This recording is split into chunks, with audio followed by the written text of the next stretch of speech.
Tara, for being here. Can you tell everyone your full name and how do you help clients? Hey, Rico. Yeah. So my name is Tara Geraghty. I have lots of different clients. Right now, I have three different projects going on. So it's going to depend on who the client is. I built my full time, built my career actually in direct sales.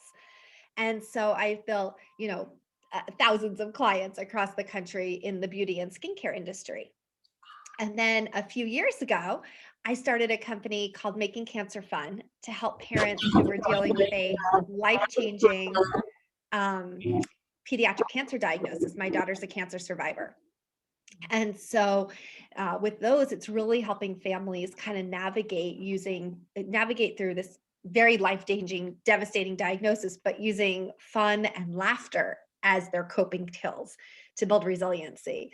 And now with Clubhouse, I've started this whole other project of bringing women together to give them a platform to have their voices be heard in the Hey Girl You Can Club, which I think is how we connected, and really teaching women how to build communities, build resiliency, have their voices be heard, and that it's okay that if you have a voice and you have something to say, it's significant and it deserves to be heard.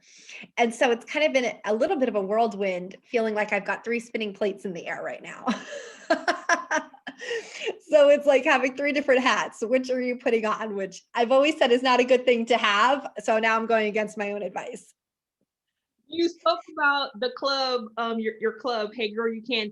How did you come up with the name and how often are you a part of moderating the club? Yeah, so what's really funny is that I had a friend who said, "You've got to get on this app at the end of December." And I thought, my gosh, one other app to get on. Did you feel that way? Like, are you kidding? Now there's something else I have to do. And so I downloaded it. I listened to a couple of rooms that she was doing and then kind of set that aside. And my sister-in-law is a micro influencer on Instagram. And so she says to me one day, she goes, "Oh my gosh, you're on Clubhouse?" And Miko, it was the coolest I've ever felt in my life. I was like, I am on Clubhouse. And she is the one, we were away for New Year's, and she's the one, she's like, "You got to get on this app. You got to get on this app." And I really reluctantly listened to her.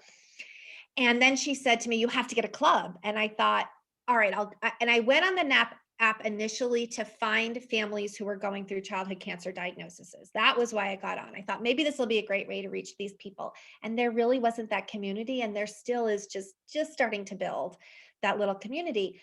So I thought, well, what do I know? I know how to work with women. I've worked with women for 23 years in my full-time career. I know how to coach women. I know how to build women. I'll go in that route with in the back of my mind thinking if you can catch the moms, eventually you meet the kids, right? And so she said, "You have to come up with a club." And I thought, what am I going to come up with a club? And literally, I kid you not, Miko, I was sitting at my desk and I'm thinking all different names. And I wanted something. I knew that I wanted it to be a positive space. I knew that I wanted it to be a place that elevated women, that made women feel significant. And so I thought, well, what about Hey Girl You Can? And my sister-in-law said to me, "I don't like that name." She goes, "That's a terrible name." And I was like, "Really?" And she said, "Oh, Tara, it just sounds like such a basic white girl." And I thought, well, I kind of am. So I guess it's a good name, right? Like, and my sister-in-law is Filipino. So she's like, and I'm like, yeah, but I'm like the poster child of basic white girl, right? And what's been really, really funny is that our club is so diverse that we have women of all ages, all races, all over the world. We've got some very strong. We have this whole group of like Asian thought leaders that are in the club. We have lots of African American women, but we have women from every color that you can imagine. And so to me, that's been really cool because it really is designed to be a club for all women, that every woman is important. Every woman deserves to have her voice be heard. Every woman has a story to tell. And so I like that it hasn't, what she would predicted has not come true. And I really appreciate the women who are bringing the diversity into our club. And we had a woman, I forget where she was from. I think she was someplace in Africa. And one of the things that she said in the first room she was in is she said, "I really feel the genuineness of wanting to accept all women from all places and all spaces. And so she's continued to come back into our club, which I thought was so beautiful. I was like, yes, this is a place for you. This is a place for everybody. Very nice. Yeah. But isn't that funny? Now I'm like, you have to eat those words because, hey, girl, you can. Now, you said initially you started on Clubhouse and then you put it aside. So, how many hours now would you say you spend on the app? Oh Lord, girl, it is a rabbit hole. And when I say put it aside, it was like maybe a few days. It wasn't like months. It was like I got on and then she found out right away. So I had put it aside.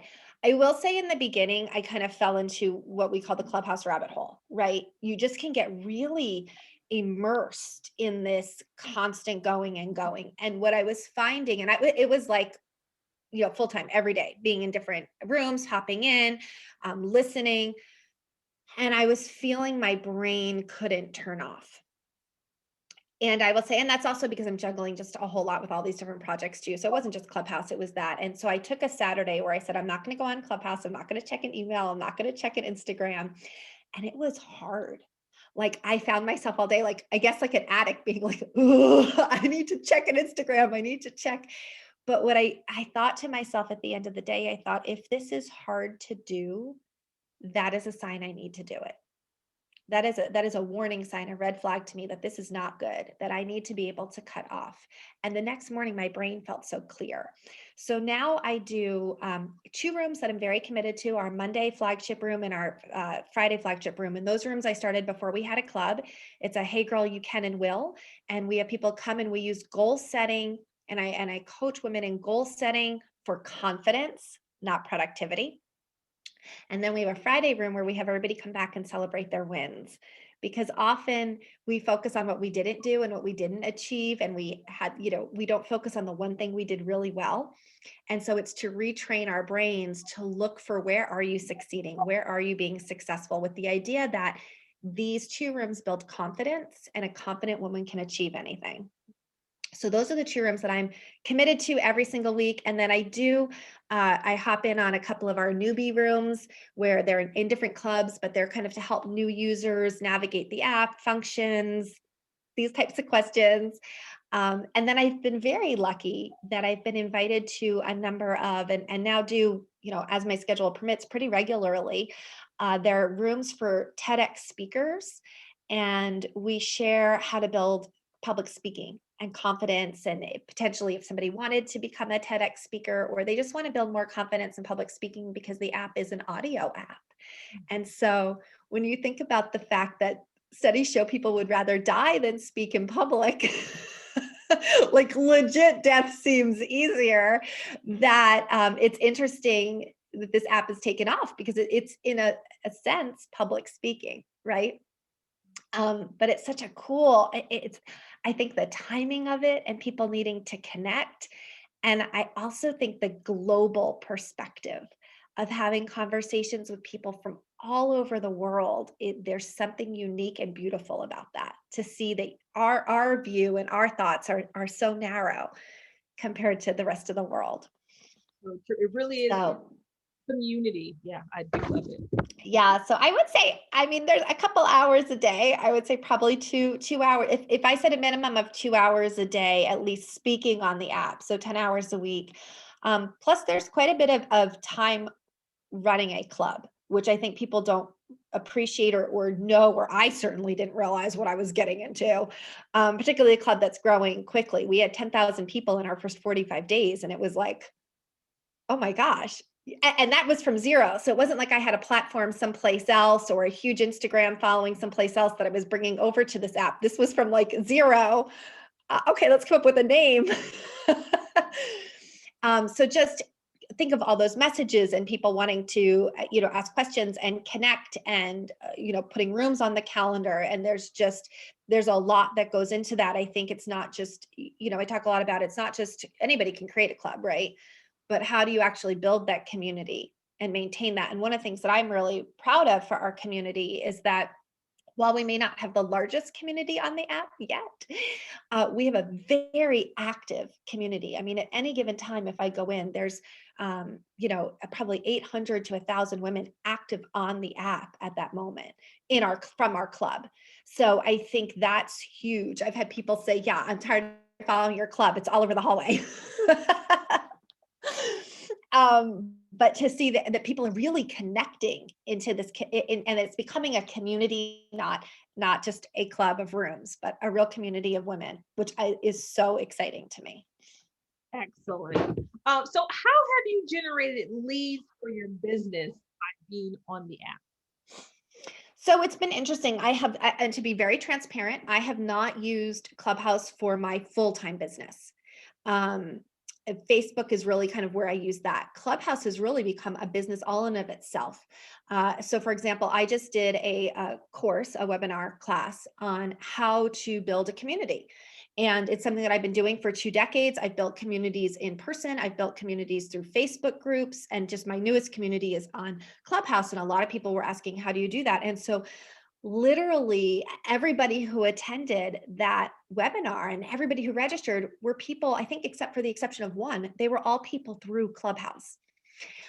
So they were people who had connected to me either in a room that I was speaking in. I started doing some pop-ups where I was sharing like, okay, if you have a club or you have a community, because there's a lot of people on Clubhouse who maybe they have a Facebook community and they're trying to figure out how do I funnel that, or they have a private membership site and they're trying to figure out how to work that.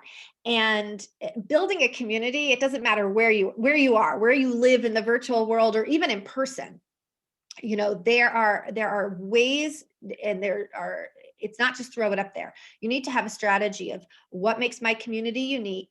Why are people going to want to connect into my community? As the leader, what do I bring to the community, and how do I communicate that so that people don't just join, but they stay engaged, they stay active, and they retain?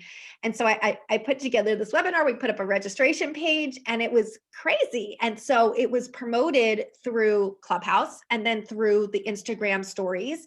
And so I've really seen that, for somebody who has a service or a product or a business and they're looking for leads, they're looking for people. I don't even like to use the word lead for Clubhouse because it's so much more than a lead. A lead is kind of this cold, when I built my full-time business, we would get leads, right? They were these cold leads and you would reach out to them and it was like throwing mud against the wall. And Clubhouse changes all of that, because it's no longer cold. When we hear somebody's voice, we hear somebody's heart. You can weed through who's genuine and sincere pretty quickly. And something like Facebook or Instagram, where you're kind of throwing stuff up and you're hoping that somebody will see your picture and you're maybe paying for an ad and hoping that somebody will want to click on it. Clubhouse is you get into a room, particularly the smaller rooms. I encourage people to get into the smaller rooms with like less than 20 people. When I first got on the app, that's what I was seeking out, the small rooms with less than 20 people. So I could get onto the stage and I could have conversations and talk with people. And that's where people started to get to know me and trust me. And I started to know them and trust them and start to build those relationships, that now that lead is really no longer a lead, it's a relationship with somebody. And that, people like to do business with people that they know, right? And what better way to get to know somebody than through an audio app and to talk with somebody and to share ideas? Because it's not about how pretty your picture is with your coffee cup, right? It's about, what do you know? What is the value that you bring? What can somebody learn from you, and what can you learn from them? So it is, I think, completely changed the playing field for business. I feel like I could have put up a webinar and I could have paid for Instagram ads and I could have been posting and posting and posting, but people wouldn't know me. They wouldn't know that that I bring anything significant to the table, right? I would just be one of the many people who's selling a course or an ad or a webinar, right? But we had all of these people register because they had heard me on the app. They had connected with me. So from yeah, it totally takes away the cold lead. You now have real people, real relationships, real people who want, and they're going to hop in rooms based on what you're talking about, right? So if you're, an expert, let's say at sewing, you're going to have a room on sewing, and those people who are interested are going to be in there. If you're an expert on, let's say you do something for moms, then you're going to be in those moms clubs, and you've got that targeted audience of people. Let's say you do, you're a financial consultant. You're going to do rooms and have all those topics specifically on that. So the people who are in there are already, in a lot of respect, they've like been pre-funneled. I don't know if that's the right word, but they're your niche. Here's a better way to describe it. You're fishing in the right pond. Okay. If you want to go find salmon, you're going to do rooms where all the salmon are. You're not going to be talking about financial services in the trout pond. If you want trout, your room is going to be the trout room, right? So it's kind of like, hey, I want a salmon and I'm sitting over here in the trout pond. Why can't I find a salmon? Now you're fishing in the right pond because your room is your pond. So maybe that's a better way to visualize that. It is a target market of the right fish that you're fishing for. I like crab legs, so maybe I got to go up to the crab leg. I think that's an ocean. I don't know if that's a pond. Thank you so much for being with us today, Tara. Where can people find you online? Yeah, so you can go to Hey Girl. If you like the idea of the club, you can go to heygirlyoucan.com. Our goal at heygirlyoucan.com is to be the most positive place on Clubhouse, that when women leave our space, they feel affirmed, they feel uplifted, and they really feel a little bit more like I can. And that our focus again is building a community. So we do, networking events, we do matchmaking events where we're really trying to meet the other women in our community. So particularly for people who are trying to do this lead generating, they're trying to make more relationships, finding clubs that are community based, that are building the members within the community, not just somebody who's trying to use it as a platform for maybe their own personal, project or their own personal, that there's a community happening. Those are where you're going to find those best leads. And if you're looking for leads specifically, Mika, that's what your people who are watching are looking for. I just say, get into the smaller rooms. We're so drawn by the numbers, these rooms that are really more like a podcast room. But when you're in those rooms, those people are going in to hear those people, those big names. They're not going in to hear you. You want to go into that small room, and sometimes you have to filter through to find that room that has less than 20 people that you can get on stage and that you can talk. Hanging out in a big room you can get some great information, but nobody, even if you get on stage, right? It's usually you're asking a question. You're not showcasing what you know. So if you're using Clubhouse for lead generation, it's got to be in those smaller venues, in where you're connecting with other people until you have enough of a following that then when you open a room, people will come in because they know that you bring value to the app. They know that what you have to say is going to contribute to them in a positive way. But I don't spend a lot of time in those big rooms because I want to be there to meet people. And that happens in that small room. Awesome tip. Thank you so much, Tara. And I love what you're doing here in Clubhouse. Yeah, I can't wait to see you. I hope you come by. Hey, girl. Bye-bye.